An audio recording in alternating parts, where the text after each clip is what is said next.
TPCC executive committee సమావేశంలో వరంగల్ పశ్చిమ MLA Nayani Rajender Reddy పాల్గొన్నారు.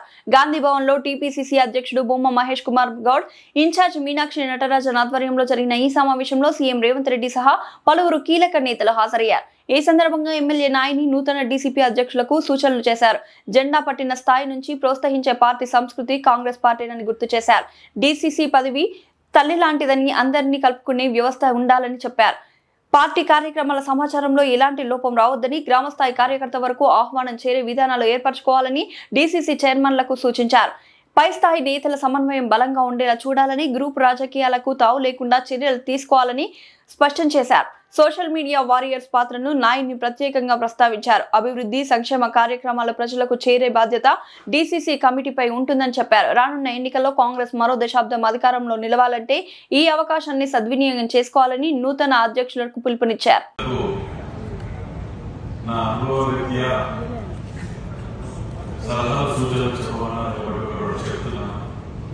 జిల్లా అధ్యక్ష పదవి అనేది కన్న తల్లి లాంటి ఆ పదవి.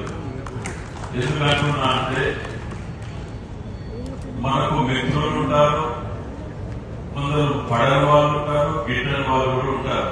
కానీ ఆ చైర్లో కూర్చున్నప్పుడు ఏ మీటింగ్ ఉన్నా ఫస్ట్ అందరినీ ఆ మీటింగ్ కు ఇన్వైట్ చేయడం అనేది మొదటి ప్రాధాన్యతగా తీసుకోండి. ఎందుకంటే 2 రోజులైతే అందరూ కలిసిపోతారు. అక్కడ ఎంత దూరం ఉంటే అంత దూరం గ్యాప్ పెరగడం వల్ల పార్టీ నష్టపోతుంది. ఈ పార్టీలో కంటే ఎక్కువ కింద కన్ఫ్యూజన్ లో ఉండి వారికి పోతే వీరి కోపం, వీరికి పోతే వారి కోపం అనే ఆలోచనతో క్యాడర్ కింద నలిగిపోతున్నారు. కాబట్టి ఏ కార్యక్రమం ఉన్నా ఒక లిస్ట్ అనేది ఏబిసి కేటగిరీ తయారు చేసుకొని ఏ కేటగిరీకి పర్సనల్ గా మీరే ఫోన్ చేయండి. బీసీ కేటగిరీకి కింద పిఏలో చెప్పినా పర్వాలేదు. ప్రతి ప్రోగ్రామ్ గ్రూపులలో మెసేజ్ డ్రాప్ చేయడమే కాకుండా వీలైన కాడికి పర్సనల్ గా వాళ్ళకు ఇన్ఫార్మ్ చేసినట్టు ప్రయత్నం కింద సపరేట్ గా ఇచ్చేయండి.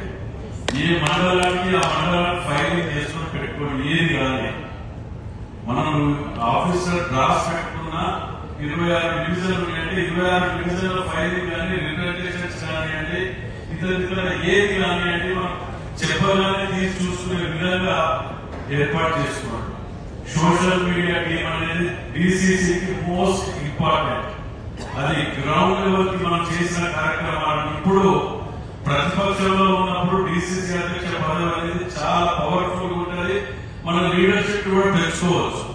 కానీ గవర్నమెంట్ ఉన్నప్పుడు గవర్నమెంట్ చేస్తున్న ఏ కార్యక్రమాలు ఇస్తున్నాం, ఎన్నో చేసినాం చెప్పుకోవడానికి డీసీసీ ప్రెసిడెంట్ దానికి ఉపయోగపడుతుంది. సోషల్ మీడియా ద్వారా ప్రజలకు తీసుకువెళ్తేనే రేపు మనలో నెక్స్ట్ మనం ఈజీగా ఇప్పటికే తీసుకుంటేనే వస్తుంది. కాబట్టి డీసీసీ ప్రెసిడెంట్ అనేటువంటి ప్రత్యేకంగా మరొకసారి విజ్ఞప్తి చేస్తున్నా, అందరినీ కలుపుకొని జిల్లాలో పోయితేనే. ఎందుకంటే జిల్లా పదవి అనేది, అధ్యక్ష పదవి అనేది లక్షలలో ఒక్కరికి వస్తుంది. ఇలా మా వరంగల్ జిల్లాలో ఐకిలోచారి గారు, మాదాడి నరసింహారెడ్డి గారు లాంటి పెద్ద పెద్దలు చేసిన అధ్యక్ష పదవి ఇలా నేను ఒక కార్యకర్తగా వాళ్ళ దగ్గర జెండాలు బ్యానర్లు పెట్టినటువంటి వ్యక్తిని ఆ జిల్లాకు అధ్యక్ష పదవి రావడం అంటే నా జీవితంలో చేసుకున్న అదృష్టంగా భావిస్తుంది. కాంగ్రెస్ పార్టీ చాలా గొప్ప అవకాశం ఇచ్చింది నాకు. దాన్ని సద్వినియోగం చేసుకోగలిగితే మీరు నలుగురిని కాంగ్రెస్ కార్యకర్త కొత్త వాళ్ళు తయారు చేయాలి. ఎప్పుడు కానీ ఉన్నవాళ్ళనే కాకుండా కొత్త వాళ్ళు తయారు చేసుకొని మన యూత్ కాంగ్రెస్ కింద ఉన్న ఫ్రంటల్ ఆర్గనైజేషన్స్ అందరినీ కూడా వారి అందరితో ఒక సమావేశం పెట్టి వాటిని నెలకొకసారి ఫ్రంటల్ ఆర్గనైజేషన్స్ తోటి రివ్యూ పెట్టుకోవాలి.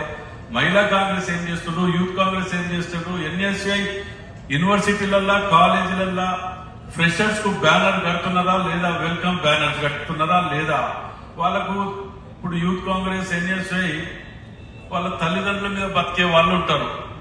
వాళ్లకు మనం డీసీసీ ప్రెసిడెంట్ గా చేయవలసిన సహాయ సహకారాలు కూడా అందించవలసిన అవసరం ఉంటుంది. వాళ్ళకు కూడా వాళ్ళని ప్రతి నెల ఒక రివ్యూ మీటింగ్ పెట్టుకోగలిగితే మనం తప్పకుండా సక్సెస్ అవుతామని మనం చేస్తూ సెలవు చేస్తున్నాం. సరే